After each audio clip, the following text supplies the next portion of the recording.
The Amarillo Economic Development Corporation was subpoenaed by the FBI last month. Yeah, the legal action required that the organization submit records from the purchase of the Commerce Building downtown.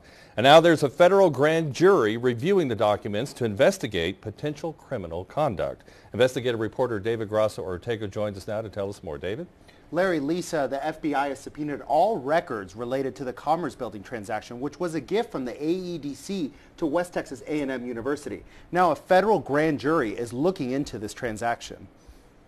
The Amarillo Economic Development Corporation, or AEDC, has been the target of criticism because of its lack of transparency when it doles out more than $17 million a year of our local sales tax revenue.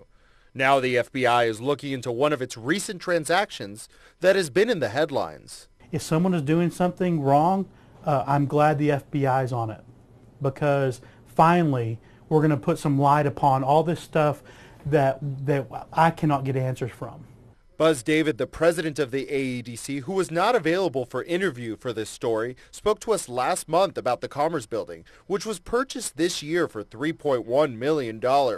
Less than a year before that, the building was purchased by an investment consortium that is owned by people with close ties to the AEDC, including a shareholder in the Underwood law firm. David told us that this was definitely an arm's-length transaction. There were individuals with new commerce partners that work for the Underwood law firm. I'm aware of that.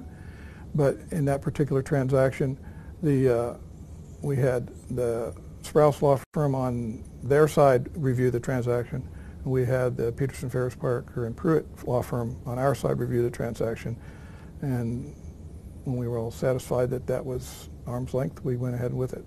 Craig Galtaire, who has received information about the Commerce Building transaction through an open records request, says the deal looks suspicious. The odd thing of how buildings were sold, purchased, sold again, and for the amounts that they were sold for, I mean, it doesn't take a real rocket scientist to figure out that it just doesn't smell right. Despite paying nearly double what the Potter-Randall Appraisal District appraised value is, David believes that they paid what the building is worth. I don't know why the difference. I think if you look at any property on the appraisal district things, you'll find a lot of them that have a difference between the tax appraised value and the market appraised value. The AEDC also paid $1.6 million to Move Microbeef, a subsidiary of MWI Veterinary Supply.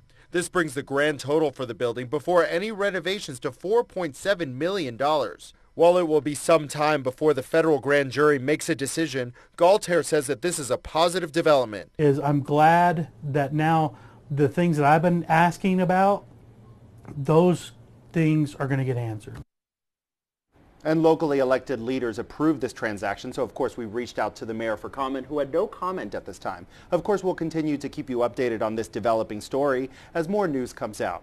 All right, thanks, David.